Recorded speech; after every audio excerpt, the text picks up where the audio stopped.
All right. So welcome everyone to our second How to Be Social webinar. I'm joined here this morning by a bunch of awesome ladies, and I'm going to let them all introduce themselves after I take the time to introduce myself. My name is Erin Ladd. I'm the marketing director here at the New Mexico Tourism Department, and we are here to chat about all things social media. This is the deep dive version of the webinar. You know, if you're interested, go back and watch part 1 of our How to Be Social series, which you can find at nmtourism.org. In any case, the person that we are missing, sadly, this morning is Cabinet Secretary Rebecca Latham, and that's because she's currently with the governor, and they are both announcing the 7th straight year of record-breaking tourism growth in the state of New Mexico. So we're actually very excited to not have Rebecca with us this morning in no way. But in any case, let's go around the circle. What I want to talk about first is tell us your name, where you work, what you're doing, and let's talk about what season in New Mexico we like the best. All right, Caitlin? I'm Caitlin Jenkins. I'm half of Simply Social Media. We're a social media consultancy located here in Santa Fe. Let's see, we do a whole lot of things, including we just finished a really long 8-hour workshop yesterday with Lodgers Tax recipients, which was really fun. Teaching is one of our favorite things to do. And fall is my favorite season, as I'm sure it is for most people, but it's just so pretty here. It really is. Yeah. It really is. The Instagrams that come out of the fall season in New Mexico are so good. Oh, yeah. It's endless. It's endless. Yeah. True. I am Amy Tischler. I am the other half of Simply Social Media. As Caitlin told you, we are based here in Santa Fe, New Mexico. And I love fall, of course, but I am a winter girl. I like to get up in the mountains and ski and snowshoe and, you know, taking photographs in the snow is like fish in a barrel, basically. Oh, yeah. It's hard to get one wrong. So, yeah, it's a very forgiving season. It really is. Yeah, so true. To be an Instagrammer. It really is. It's all about winter. My name is Tracy Cox, and I am with Visit Albuquerque. I'm their social media and content specialist. It's really hard because one of the things I love so much about Albuquerque and New Mexico is that we have all 4 seasons so comfortably, so it's hard to choose one. But of course, the colors of fall always make everything so beautiful. But I do find that, you know, when a little snow falls on the ground, that also really kind of makes for a magical, you know. Who doesn't love like a tiny snowdrift on a ristra, like a chili ristra? Right? You know what I mean? Exactly. Beautiful It's that person. stuff. All of us like that. Love it. Love it. Yeah. I agree with all of you guys. I agree with everything because ultimately we have a lot of really beautiful seasons here in the state of New Mexico. Ultimately, I think I'm going to go with spring, only because by the time the leaves pop out and all the trees start flowering, I'm just dying to Instagram something really colorful, right? I'm dying to take a photo of it, apply a really dreamy filter, you know, exactly, turn up the saturation a little bit, you know, the contrast. So I can remember just this past spring when things really started opening up, just felt like I was walking around Santa Fe taking photos of everything. Mm-hmm. So that was I'm gonna land on spring on this one, although that's a tough choice. It is a good one. Summer's pretty great. Yeah. Yes, it's true. I know. Where's the love for summer? So the last time we all chatted, the last time we were all in this room talking specifically about social media, what social media can do, we were sort of talking about the basics. And one word that we threw around a lot, one word that gets brought up a lot in any conversation about social media is engagement. And I'm interested to know what you guys think what does that word mean for the average user who's working to promote something via social media? What does the word engagement mean to you guys? That can be, right, that can be anything from likes or shares or comments on the post that you're doing, more followers. If you do something and then you see a new following because of it, that will get you some good engagement. But seeing the fluctuation in that and what does better, that's always a fun game to play. Right. Mm-hmm. Like the fluctuation in content, meaning like, oh, when I post X thing to Facebook, it gets X kind of responses. Sort of seeing that increase in having an understanding of what people are looking for, right? Absolutely. And what people are responding to. Yeah. I don't know if you experienced that. Oh, yeah. And another thing I was just thinking to add, when Visit Albuquerque was kind of looking at the way that we kind of track and report our engagement, we also decided to also follow post clicks as well, which Facebook is really great about showing you in the insights. You can see shares, comments, likes, and then you can also see separately post clicks, which is when somebody is clicking into that post. So if it's a link, they're clicking the link, or any way that they're clicking into it, even if it's a video and they're turning up the volume or pausing it, any way that they're jumping into that post. Sometimes looking at the post clicks can be an additional way to kind of see engagement that isn't so outward like a comment or a share, which is also really important as well. Yeah. So let's talk about that actually for a minute, because a post click means that you've put content, say in a Facebook post, and then you have asked them to click off to some kind of content elsewhere on the Visit Albuquerque site, for example.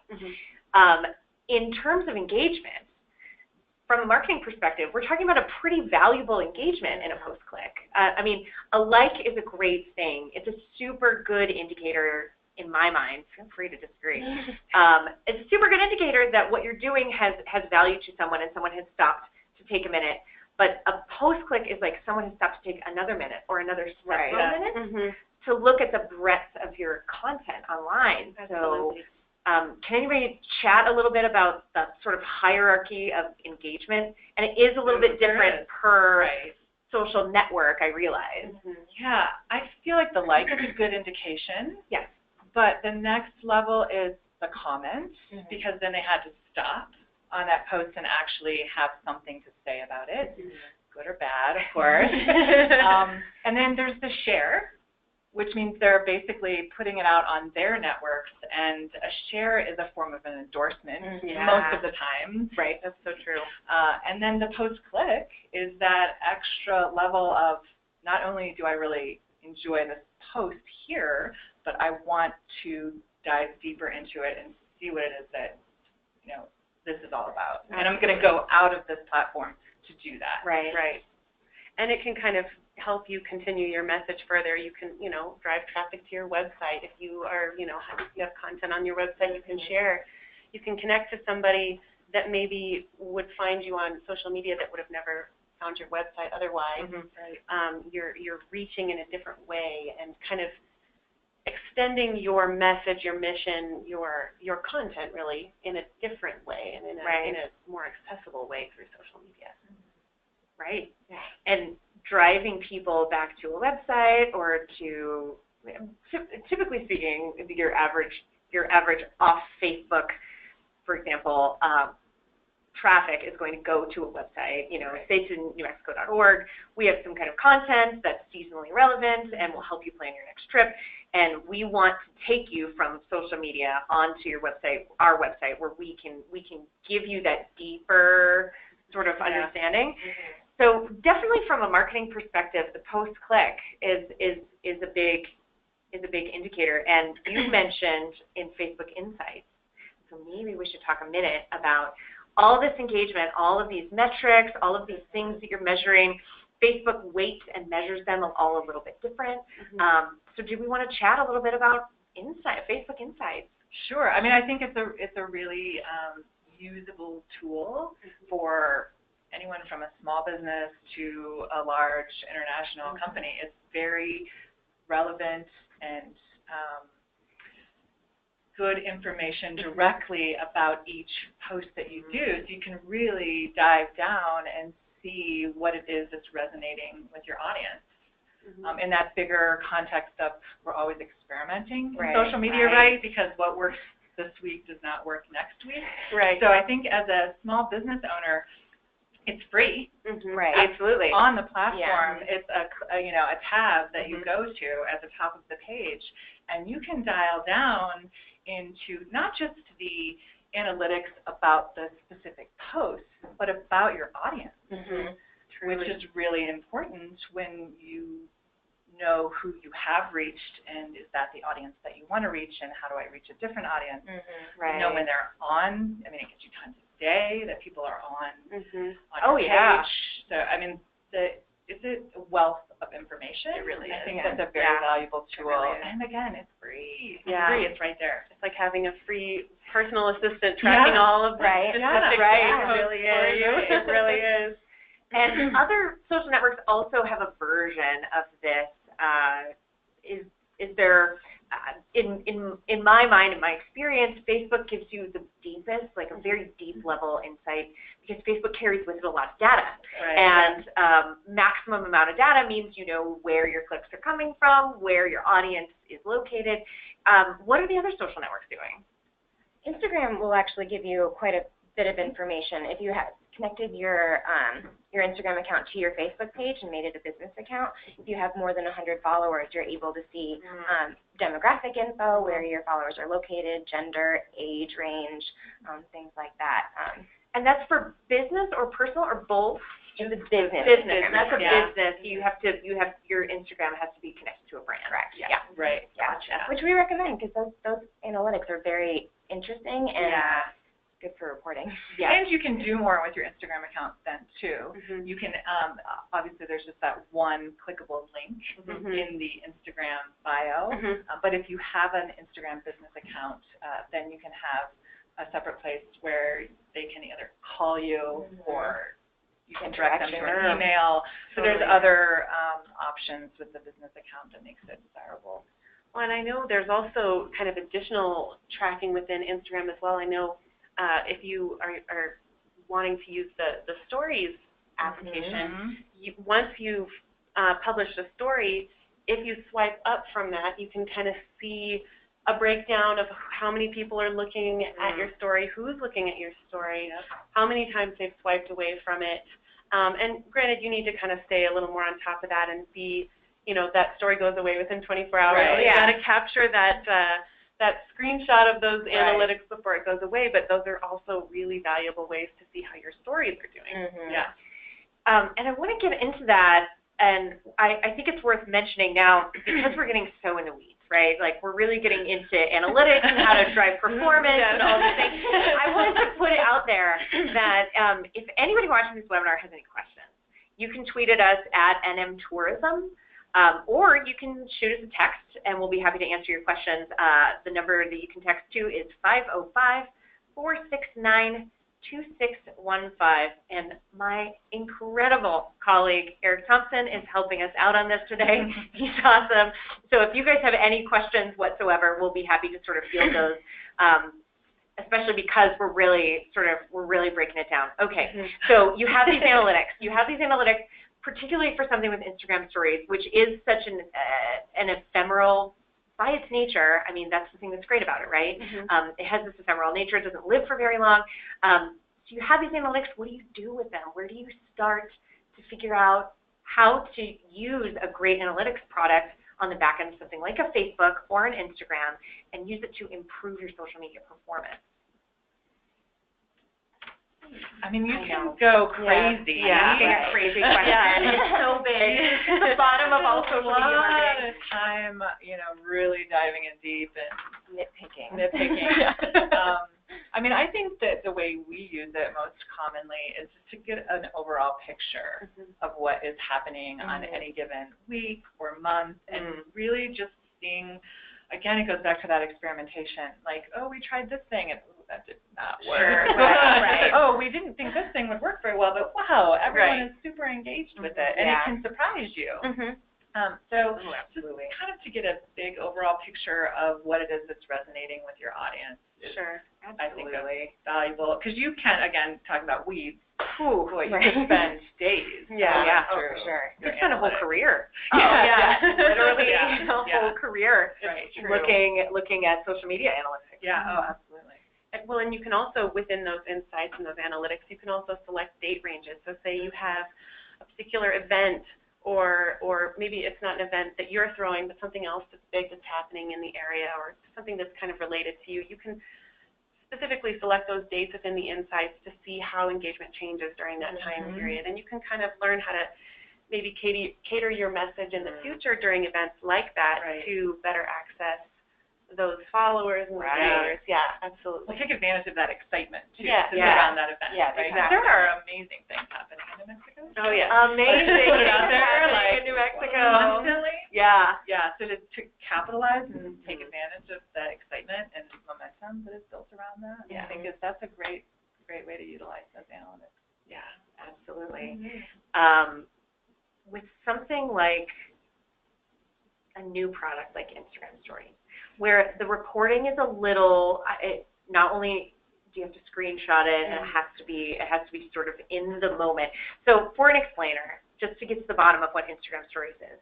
Instagram Stories is a function that lives within the Instagram app, wherein you can put content, video, photo content, some text, some live linking, which is very important for Instagram because it's not otherwise, you're not otherwise able to do it.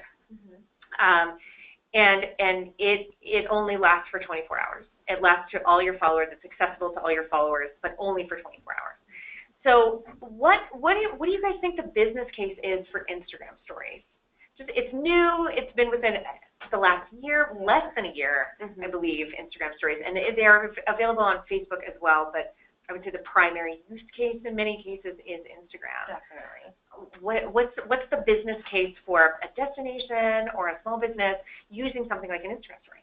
It's the new hip thing right now. It's bringing Instagram back to being Insta. Yeah. So it's people Good in point. here and That's a now. really good point. Exactly. So, and I know me as a user, if I only have a specific amount of time to spend on the platform, I'll only look at the stories. I don't even bother to look at the posts on my feed. Really?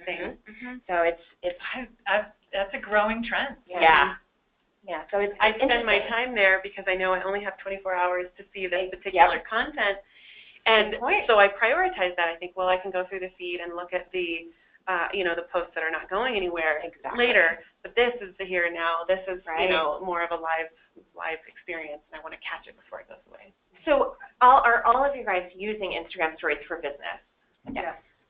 As is Albuquerque? Yes, we're sort of just starting to implement things. We're kind of coming up with a strategy of how we want to kind of elaborate on it more. But we've done some link sharing. We've shared some blog content through the stories to kind of get an additional reach with that blog content that extends a little farther than what Facebook would give, or or Twitter with that blog content. So we're starting to kind of implement that, and we want to sort of develop a strategy that kind of has a more raw feel as well. So it's not just link sharing, but when there's an interesting event happening, even if it's just a rail yards market one day, just giving somebody an inside peek, for that event and kind of giving them the feel like they're there and experience it. Yeah. Well, it is the new Insta. I mean, and it's great for events. So if you're a business hosting an event, it's a way that you can put out more content without overwhelming your Instagram followers by posting all of those things on your feed. Right. Because there is sort of a limit of what people want to see from anyone on Instagram in any given day. And so I think the stories has really helped businesses utilize that in a different way of like, hey, look at what we're doing and fun or that, You can post different types of posts on Instagram Stories. Like I'll do panos more often, like video panos at an event on Stories, whereas that doesn't necessarily vibe with most of the feeds that we run. Right. That's true. That's a really good point. Yeah. So you guys believe in sort of the live action nature. Now there is another flip side of Instagram Stories, which is slightly more curated. Do you have sort of a preference, live to curated Instagram Stories, or do you think, it's a new platform, anything goes, try it until you see where your response is? Yes.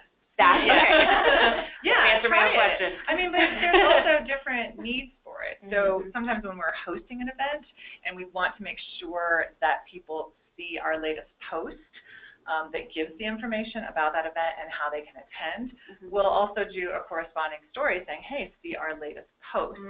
Because of the algorithms now and Instagram is not chronological, not everyone is seeing all of your posts right away. And so it's just another way to really capture people's attention and make sure that they're paying attention to something you really want them to pay attention to. Right. Really good point. And with that, I have seen, some organizations, some of the stories that I see are very raw and in the moment, but there are some very polished, very edited, video content that goes into these stories as well. So you kind of do have this option to, do this very raw, unedited, story, Right. but you can also do a very polished, very fine-tuned. Super cool. Yeah, and I find that I'm interested in both as a viewer when I'm experiencing those Instagram stories. I think there's value in both on the story platform. That's a really good point. Yeah. Because a lot of travel, a lot of destinations, a lot of travel, I feel like falls into that curated category. But we're also hyper-local, and so I think hyper-local does well with live. Yeah. So I'm just genuinely curious to see if you guys have found sort of a median use case for what works on Instagram Stories, since it is such a new medium. So it's good to hear all the different perspectives on that. I mean, ultimately what we're talking about across the board here is content, how to find out what content works, how to find out, what's best for your audience, what people are responding to, how to draw people into a longer experience, like a post-clicks that takes them to a website, which is really key in any kind of marketing. When we say the word content, it is such a big word. Oh, yeah. We're talking about everything. We're literally talking about everything on the internet. So how do you guys define it? And what kind of determinations are you making on what content goes where and how to do it on social media? I think it comes down to what platform you're on. And in my opinion, I think this is why generally there is if people are going to be somewhere, they're probably on Facebook, because Facebook allows you to do a lot of different types of content. So yes, you can post a picture or a video, but you can also post a link to an article or a website that isn't as easily done in Instagram. You can do that in Twitter as well. So I just feel like that Facebook is a little more versatile as far as the types of things that you can post on there versus Instagram. You have to have that image. Right. You can still ask them to go somewhere else, but you have to have an image, and it really needs to be a good one. Yeah, it's true. The stronger imagery always does better. And I think the fact that, sometimes when we say the word content and it sounds so loosely defined, sometimes that can feel very intimidating and very like, where do I start? But if you kind of shift the way you think about that and think of it as a good thing, where, there's not these, finite constrictions on what content is, you can run with it. You can really have fun with creating that content and, trying different things. A certain topic related to what your organization does might be interesting to some people, and then a different area of your organization is different to a different group of people. So by formulating that content into a very accessible place can help you kind of, vary your message and reach new people and continue the message. Or like you were saying, thematic. Earlier, Caitlin was saying how it's not just a picture, it's also a concept. So if you want to do, capitalize on a particular fun day of the year, right? It's sort of thinking outside of just the picture and in terms of different ways about how you can talk about things. Right. Yeah. Well, and I think also with content, you can also develop your content based on what's trending. So if you kind of keep an eye on what's trending, you can find ways to relate your information to that trending topic, because people are going to be clicking on those kinds of things. They're curious about it in that moment. And you can really, cater that content to fit into that idea. Yeah. And I'll give you guys kind of an example. If you are having a hard time figuring out what that content is, or even where to start, say you have a website, say you have any kind of website, a city website, in our case, a state website, all kinds of small business websites or destination websites. it's pretty easy to find out what your most popular page or your most popular sub-page on whatever website you're running is. Google Analytics obviously is the low-hanging fruit on that. It's easy to find out what your existing content that's already on your website is, what's popular. And so, for example, you know, in the run-up to Halloween and Dia de los Muertos, that sort of season that we just went through, we constructed a series of pages that we put on social media about Dia de los Muertos, haunted hotels in the state of New Mexico, which we could probably talk about all day. That's a whole nother webinar. I highly recommend haunted hotels in the state of New Mexico. Shout out to the Hotel Eklund in Clayton, New Mexico, where I stayed less than 2 weeks ago. Haunted hotel, didn't sleep a minute. Oh my gosh. Anyway, it was amazing. Truly, truly amazing destination. But for example, you know, we have these pages, ghost towns. Ghost towns in the state of New Mexico, that's a big content driver for us because people are curious, people are interested, people love the history. So if you have one of these websites and you already know that you have popular content, sort of if you're looking for a social media strategy of what's going to perform, or you can see if it's going to perform on social media, is take content that you already know is popular and do more of it, right? Yeah. Do it more often. Right. Do it in different ways. Here's a video about it. Here's a web page. You know, and that's sort of the spread of content that I see. And if you need a way to sort of moonwalk backwards into it, starting with what's already popular on your website is awfully good starting point. You don't always have to reinvent the wheel. Yeah, right. Exactly. Yeah. Or you can take one piece of content and you can use it on all of your different platforms just a little bit differently, or however that platform works and interacts with others. But using your website is a huge place. Right. And I mean, I'm admittedly speaking from a place of privilege because we have a website with lots of content. It's a really great. It is a great website. You do. Thank you. Erin, shout out to Erin. It is. And Max, it is a great website. We do have a lot of content, and we're of course very privileged to all be working in the state of New Mexico, which is an incredible history, and we have incredible destinations. So there is all that in the background, but you know, even if you're not sitting on that huge cache of content, you have something that's popular. Yeah. You have something that's popular. If it's imagery, if it's straight up and down sort of magazine style content, if it is a product like that you're driving traffic to, and you know that you have this one product and it's very, very popular, take it to social media and see if it crushes on social media. And I think, and with that, you know, you were talking about imagery. Yeah. I think for a lot of organizations, it's just worth it to maybe take that day to hire a professional photographer and just get you some really solid imagery that, you know, is as varied as you can, and you can continue to use that in your social media strategy for a long time after. And it will, I feel like it will repay itself tenfold by having that strong, you know, when that strong imagery is there on social media, more people are engaging, which means more people are seeing it because of the engagement, and then they're engaging. And just, you know, that little investment will end up, you know, paying for itself tenfold. Yeah, exactly. Yes, exactly. I think another good way to think about content is it always doesn't have to be related to exactly whatever your business or organization is doing. Acknowledging what others in your community are doing and how that's strengthening the community overall is just a really nice way to change up that content.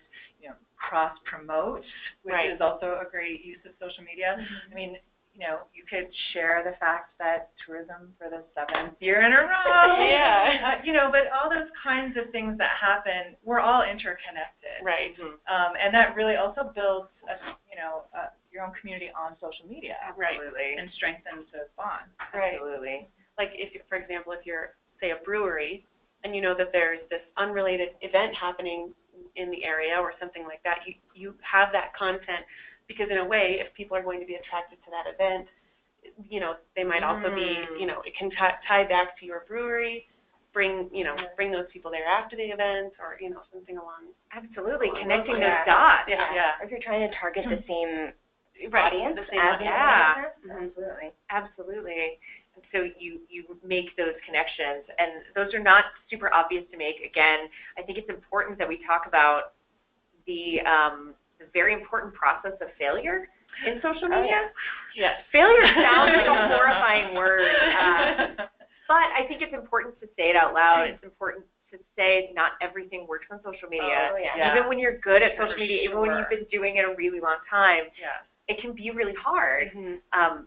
And failures on social media can be instructive. Like, wow, that post flopped. Yeah. That did not work out the way I wanted it to. Whoa. But then why? Exactly. And how can we use that to our advantage next time, knowing what we know now? Right. Exactly. Yeah. I mean, so really, even a fail isn't always a complete fail because it's still education. Right. Yeah. Absolutely.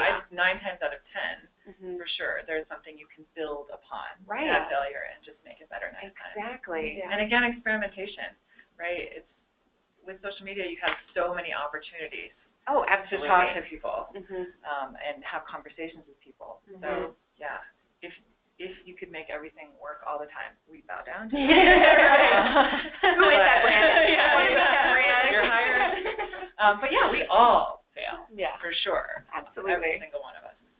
Absolutely. Yeah, and I think it does kind of go with that trial and error. That's really the only way to really kind of figure out social media is to just try things. Experiment. You know, keep going with the things that are working. You know, be prepared to change up your strategy as the platforms change, and just be flexible. We've actually changed a photo contest Halfway through, Really? photo contest. Really? And, oops, this is not working. This is not clear what the objective is. So we're going to do a reboot. And we just kind of put a humorous spin on it, like, hey, photo contest 2.0. But everyone was really glad to have that second chance because it wasn't clear before, and then when we revised it, it was like, yeah, this is great. Right. So, don't be afraid to, shift gears in the middle of it, either. Yeah, the world's not going to end if you, are transparent about how something didn't work. Right. Transparency is really valuable in social media. People appreciate the fact that you said, yeah, this just isn't working, guys. Let's try something else. So what led you guys to get to that point? Was it like a low return, or you weren't seeing very much engagement? Like midway, if you are assessing something like that, and midway through you think, I need to make a change. What's the key indicator there? We were literally told. No. Well, we were hearing from really savvy, sophisticated Instagram users saying, I don't really understand what it is we're supposed to be doing for this contest. It's cool. Or what you're looking for. The concept is cool, but what is it that you are looking for us to do or to produce? And we're like, right. And then it made us re-examine it because it was obvious to us what we needed, but we weren't communicating that properly. So we got feedback from our community, and we said, yeah, you guys are right. Thank you. So let's do this. Let's start over. Let's reassess. Yeah, so listen to your community. I mean, that is they'll tell you. also the power. Yeah, boy, they will tell you. They will tell you. But social media is about that opportunity to have a conversation, right? You're not talking at people with social media. You're really inviting them to engage in a conversation. So if they're telling you, we don't understand this, okay, let's talk about it. Let's, Right. Yeah. And a little bit of vulnerability on social media isn't always a bad thing because sometimes it reminds that there's that human element behind everything, which allows, I think, a little bit of a deeper connection with that brand. Or Absolutely, for sure. Yeah, and it can spin in your favor that you actually then have a stronger connection and more brand loyalty from those people whose voices were heard. Right? We all want to be heard. Social media is clearly a place where people put it out there to be heard. So to be acknowledged in that way is really powerful. Yeah. Social media as a communication tool is definitely something, now that we're talking about it, that I want to expand upon, because it is not a one-way mirror, right? I mean, when you open up, say, content, say you have a web page, say you have a piece of content that you're driving people to, and people comment on social media, I don't like this, I find it offensive, whatever the negative feedback might be, how do you guys deal with the communication aspect, the conversation aspect, positive or negative, on social media, because we really do have to be prepared for both. Oh, for sure. Yeah, it depends. If someone's just being snarky just to be rude, you don't need to bother engaging with them. You can just delete it, or if they're consistently doing it, just block them. But it's very important that if somebody expresses an issue about something, to address it, and address it publicly, so that other people, if they also are feeling the same way that original person is, their questions. I hear you. Yeah. And it indicates that you care, and you're willing to hear, even if it's hard to hear. You're willing to step back and listen and adjust where you can, and help improve that experience for that guest or Absolutely. 9 times out of 10, if you address the negative issue and try to get to the deeper cause of it, that person will come back with a very positive experience. And okay, I said this thing, you responded, we worked it out, great. Now I'm your customer for life. There is a loyalty that you can gain from, again, acknowledging those voices. The pure acknowledgement of, like, I hear you. Yeah. I hear your voice. Always kind. Right. Horror stories, especially really? on social media, of businesses that did not handle things correctly, and just treating somebody as a person. Absolutely. Really offensive, and never, ever, ever do that. Right. Kindness, 100%. Really? Yes. Or not. I would say either be kind or just don't respond. Right. Yeah, but if someone is really rude, responding rudely back to them, not only is that not good for that one interaction, everybody else who is looking at that post sees that that is how your brand engages with people, and I'm not going to want to step into that as a customer, because it is as much about not just that one person that you're talking to, you're talking to your entire community, because they can see how you respond and how you handle a situation. Social media is almost turning into a level of customer service. Oh, for sure. Right? Like on Twitter, you see that all the time. It's a real customer service platform these days. So there's a real meshing of marketing and communications and customer service that's all in this one spot. So you have to really think about it. It's a lot. Thoughtfully. It's a lot. It's a lot of monitoring. Yeah. Because you have to open yourself up to read lots of comments and respond thoughtfully in many cases to them, which can be kind of time-consuming, if nothing else. I mean, definitely a time consideration for anybody wanting to open the doors to social media and social media marketing. And you're right, that aspect of customer service that comes along with it. I know it can be really challenging. The thing that I always see on Twitter is the airlines have their customer service Twitter responses on lock. I would say no one is doing it to do better and more consistently and more robustly than the airlines. I feel like they have just fleets of people who are responding. They must. And it shows how seriously they take, they take it very seriously, and they want the engagement to, if they can, turn it around. And I think that shows that they really care. Absolutely. Do you think you can do commenters kind of equal brand ambassadors? Do you think? Oh, for sure. These are people who are fans, who are passionate enough about your product. Like, how do you take someone that you're engaging with on social media and sort of turn them into your people, Right. Well, and, with that, in relation to the negative comment kind of idea, is sometimes I've seen on social media, when you see a negative comment come in, the tendency is to maybe feel a little freaked out at first, but a lot of times your brand ambassadors, the people who are your loyal following, will come to your defense for you and hope that they do so in the way that you like. But in a way, sometimes even that negative comment that might seem negative at first ends up being positive, because then all these people who are huge supporters are jumping in, defending your brand for you, and it goes to show, it just is this public display of that loyalty and how strongly they feel about it. So that's actually the best. Like you said, hopefully they're responding kindly. Right. But I mean, if other people are willing to defend your brand, that's huge. Talk about loyalty. And how awesome is that? Taking time out of their day to defend your brand or your business. That's amazing. You have created a loyal community. Oh, absolutely. how do you guys feel about working with influencers? Like there are brand ambassadors, which are the people that sort of happen organically. We'll call brand ambassadors sort of organic, sort of lovers of your product or people who are really passionate about what you're doing.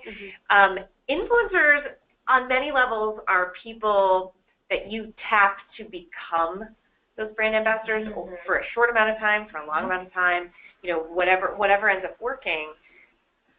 What do you guys think in 2017 the value is of working with social media influencers to extend the reach of your brand, extend the life of your brand? Talk to me about influencers. It depends on who you're marketing to, like who you ideally want to see something. If you have a product and you just want to get it out there, hiring an influencer that has gigantic following could be beneficial. If you're more local based, the new trend are now micro influencers, people that have a following. Tell me more. With a specific demographic. Either they're really local based or they're industry based. You're more likely to trust somebody if they know a lot more about a topic. I'm more likely to purchase a mixer if I see a baker promoting it on their Instagram account. I'm more interested in going somewhere local if someone local is telling me about it. And finding an influencer that their message actually makes sense with the rest of their message. If it seems really disjointed, it seems disingenuous, and it's not effective in the least. But they are effective, whether you're using the big, national, international influencer or whether you're using the micro influencer. There is a lot of return on investment with using those types of people or organizations. Interesting. Tell me more about the return on investment. For my own interest. Very interested. I'm kidding. I think it's, again, how, like Caitlin said, we have a lot of experience with the micro influence and so the local. So, if someone wants to know something about Santa Fe and they hear it from people who know about Santa Fe, they're more likely to go to those businesses that you're talking about or follow them on social media versus, if that's what you're trying to do. If you're trying to connect with the local community, then you should use the local influencers within your community if that's your objective. Because, you could have a big national or international influencer, but the scope of their followers is going to be this much on your location or your business. And so that's why we have found that micro-influencing trend. If your objective is to engage your local community. But again, so for New Mexico tourism, you guys want to tell the world about how amazing New Mexico is, right? So you're going to most likely want to use, the influencers with millions of followers all over the world. So you're really hitting a huge and varied target audience out there. Yeah, and I think another thing to remember is that influencers are watching other influencers. Oh, that is fact. You are right about that. We're all watching. So, and another thing, to keep in mind is if you're going to make an investment on an influencer, it's important to really vet them and make sure it's an authentic influencer. There's lots of walk around for these things lately, so you really want to make sure. I know there's some tools online that can help you, you can put an influencer into these tools. I think there's one called like Social Blade or something like that. Social Blue Book is our favorite. Okay, Social Blue Book, and they can kind of do the assessing for you to see if this is an authentic following, if it was kind of like a manufacturer's following. You can buy followers, of course you can. Don't do it. Don't buy followers. I agree. Number one rule of social media: don't buy followers. Exactly. So it's a matter of if you're going to make that investment, which could be very worth your while, you really need to make sure you're finding one that is authentic and is worth your investment and is, they're real. Right. Their following is real. There's various ways to work with them too. Obviously you can pay people to do it. Right. That's straight up. But you can also, basically trade someone for an experience. Like I'm a hotel and I love your Instagram feed. I would like for you to come stay, and really good point. We're going to roll out the red carpet for you, and if you'll Instagram about it, it's good to really have it still at a professional level of even a contract Yeah. of we will provide this and you will provide exchange, that, yeah. right?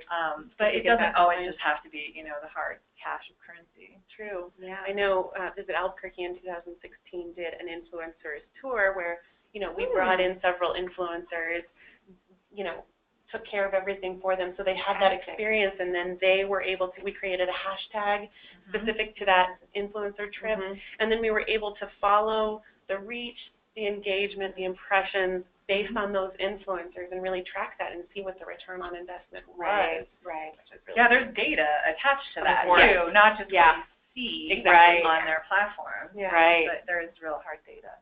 And how did it go for you guys? It went really well. Yeah? It went really well. Did you have fun? Well, yeah, I actually wasn't there for that at that okay. point, but it was, from what I understand, it was a raging success. and we had a lot of really great content from that, and a lot of great reach, a lot of impressions. I think it was somewhere close to 3 million impressions, something along those That's lines. awesome. It was very, very worthwhile, yeah. That's awesome. And for what you did, it was great for Visit ABQ, but then you probably took them to places in Albuquerque, and so those hotels could then take advantage of that user-generated content. And so the reach of that and the people who are able to tap into that content is actually much larger than one. There's this specific. huge trickle down. for sure. Yeah. Trickle down economics. Because it's the stuff when you work with the influencers, when you go into these arrangements, when you do the kind of thing that Visit Albuquerque did, then you get the things they shopped for. You get the place they stayed. You get wherever they had a green chili cheeseburger. You know, like exactly. And so you can sort of check off the highlights of everything that an influencer does the entire time that they're on this kind of influencer-led campaign that you guys did. Absolutely. Which I love. Yeah. And we have as well at the New Mexico.org level. We have engaged in influencer campaigns. We believe in the power of the Instagram influencer. So Instagram and others. But I feel like Instagram influencers are really leading the charge in for sure. impressions and obviously beautiful imagery. Right, that's what it comes down to. It's just it's a good platform for that type of engagement or that type of tool. Right. So we're getting a little short on time already. Time flies. It's horrifying. It's just like, we could just sit here with the camera going all day, like just ordering lunch. Super nerd out. Keep it going. So I wanted to check and see if there are any questions. Okay, one question: are paid post boosts on Facebook worth the investment?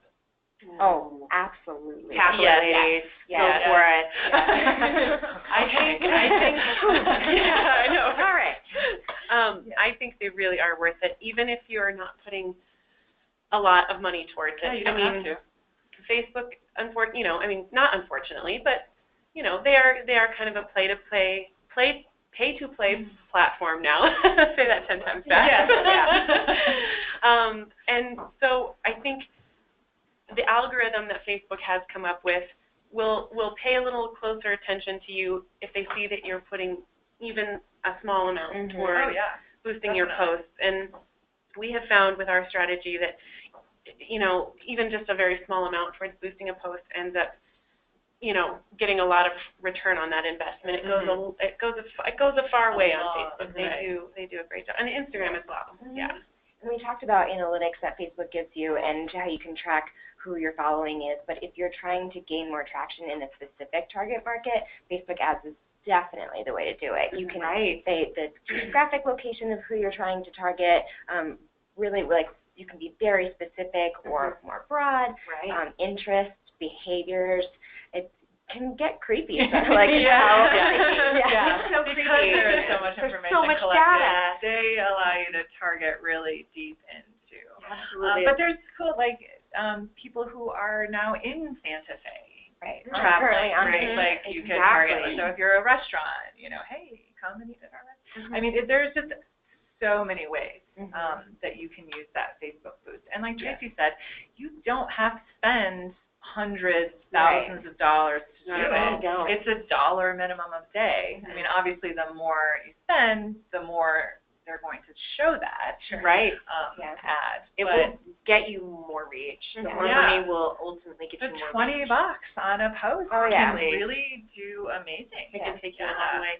And I think another great thing about Facebook is it will push it farther when you boost it, which is great, but it also, it's still built within the algorithm, it will push it farther when it's content that does better with what the audience is looking for. So, I mean, you can put out a post that didn't have much thought into it or you know, and boost it all day long, and it's still not really going to have the reach you want. It needs to be kind of a combination of, sure, give it that boost, but make sure you're still staying on top of what is relevant and what people are wanting to engage with. So there's this, you know, this balance between those two things. You don't just want to boost content that isn't really all that engaging. Stay creative. Stay, you know.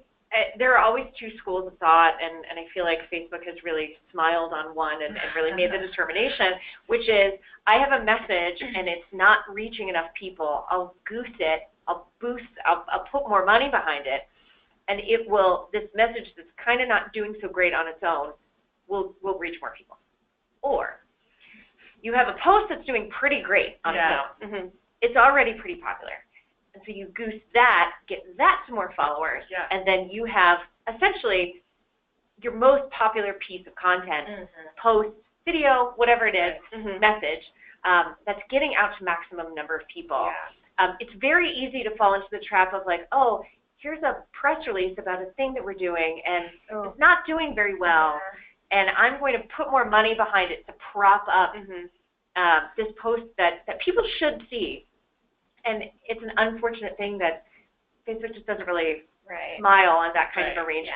What they really want you to do is take your popular content. I feel like, please feel free to disagree, but I feel like Facebook is ultimately shaking this out for us. If Facebook constantly was showing you things you didn't care about, would you stick around? Exactly. They want people to stay They're in on it for their platform. self-preservation. Absolutely. They're in it for their own business. Absolutely. So we have another question. Is it more effective to completely direct where influencers go and what they see and eat, or is it a possibility to let them explore a little bit? That's a great question. That is a good question. Like perfectly and tightly curate everything they do, or let them go? Maybe, I would say maybe a little bit of both. Maybe you can kind of, you know, give them suggestions and maybe a suggested itinerary or places that you think they would be interested in. But allowing for them to have a little bit of wiggle room might actually allow them to curate better content, because if they're excited about it, the content is going to reflect that. It's going to be contagious. So maybe a little bit of both. I don't know what your thoughts are on that. I agree with that. I would, you know, set up the itinerary of what the objective is for them to be there. Why are you having this person or this group come in the first place? And so you have the structure, right? But then you really have to. These are creative people. I mean, you've hired them for a reason. So you definitely don't. You don't want to be on top of them, like saying, you need to take a picture of this, or you need to take a picture of that. You really have to give these people the creative freedom within that itinerary of what their experience was. And their point of view is why you hired them. And it'll translate better to their following as well when they're posting something that feels very authentically them. And, you know, So, you know, to start with, I would definitely that your influencers very well and say your aesthetic works really well with, you know, what we want to represent. Here's what we would like you to look at and experience. Show your followers that. I think where it gets into the tightly controlled is to say, I think it's perfectly acceptable to say, we will do this for you, but we need like 5 posts from you, you can like manage it in that kind of way. Not necessarily what those posts are exactly, but the number of them, and to have that understanding. So true. You have another question? One more question. Oh, awesome. We probably have time for exactly one more question. Is there a good strategy to target an older audience on these social media platforms, specifically ages 45 to 65? That's a great question. I'm really glad that it's being brought up, that we are dealing multi-generational. Yeah. There are huge segments of the population, probably within the 45 to 65, probably older than 65 range, that are pretty active. They're crazy active on social media. There you go. You know, and of course we have a lot of work to do to get in front of these people. And so what do you guys recommend? What's the number one sort of piece of recommendation? I mean, if you're on Facebook, which is where the majority of people are, Mm-hmm. if they're on a social media platform, they're on Facebook. Right. You can target those ages specifically. Right. Especially if you're going to boost a post or, you know, of course, the money behind it, you can really select those things. Also, you know, it might be a matter of kind of taking a look into that demographic and seeing where their interests lie and the kind of things that they do engage with, and maybe kind of trying to cater that message, you know, as best you can within your own organization's message towards those topics of interest. Like for Visit ABQ, maybe you would talk about what you could do in your retirement. Sure. Right? Or what you can do with your kids. Absolutely. Because that's what I'm looking for, is what I can do with my kids. Exactly. And the algorithm will see those words, you know, retirement, and then the algorithm knows to kind of send that message to a little bit more of that demographic. Right.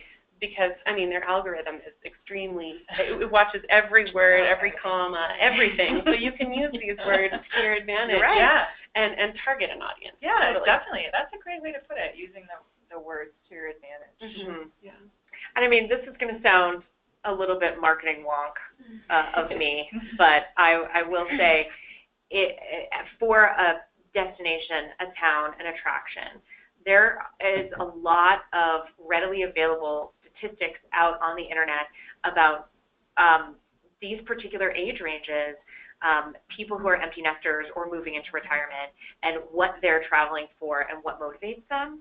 And so if you have any curiosity level at all into Gen X versus baby boomers versus greatest generation versus millennials, how people of different ages and different generations, age ranges are traveling and what's interesting to them on Facebook or Instagram or Twitter or any of the social networks, there is a lot of research out there into those breakdowns and what they're looking for in an attraction, what they're looking for, where they're looking to spend their money when they do take a vacation.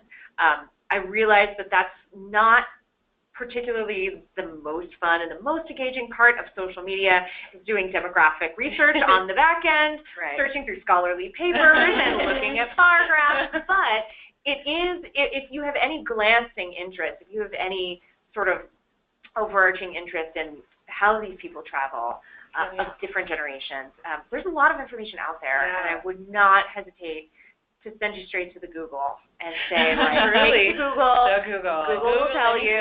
You can find out what you need on Google. So that's like the less interesting answer, but it's definitely there. Well, and I think, at least in my experience on social media, I've also found that demographic that you mentioned is also really engaged. I get a lot of comments, a lot of shares. I mean, they are ready to engage with your message, and it's so cool. And it's, I'm also finding that, yes, they are primarily on Facebook, just because everybody's primarily on Facebook. That's the most widely used. But they are starting to, my grandmother is on Instagram, I'm so proud to say. So they are, I know, I'm like, so great. So, use as many of those channels as you can just to continue that reach, Absolutely. Yeah, I mean, I would say, as a Gen Xer myself, like, we did not have computers in high school. So we're still kind of excited about this new technology. Hey, this is really cool. We want to, versus someone who's like grown, obviously you're going to use it, but like you're maybe sometimes over it because like you've grown up with it. And so there are those various levels of interest. No, and it's definitely, it definitely changes your message depending on who you're marketing to, depending on who you've defined your audience as on social media. It's definitely not remotely sort of a forgotten demographic. I think it's a very important demographic. They spend money, they buy things, they travel, they love to heart things on Instagram. So, I mean, there's a huge amount of opportunity there. That's worth keeping in mind. Yeah. So I think we're basically out of time, which is so scary. I feel like every time we all sit in this room, like we walk away feeling like, well, that was a really nice conversation. Seriously, if anybody has any questions, don't hesitate to continue to reach out to us. We'll be happy to flip around answers for you guys. This webinar will be available on nmtourism.org. So please, and feel free to reach out to any of us. I'm sure we all have social media. If you guys want to give any social media handles. Sure, yeah. You can find us on Facebook, Instagram, and Twitter at Simply Social Media, or Simply Social NM is our account. Yeah, absolutely. And then we're on Facebook, Instagram, and Twitter as well with Visit ABQ or Visit Albuquerque on Facebook. And then we also have ABQ 365 on all 3 channels as well. Absolutely. Well, thank you guys so much for coming out. Thanks so much for chatting with us. And we'll catch you at the next webinar. Thanks so much.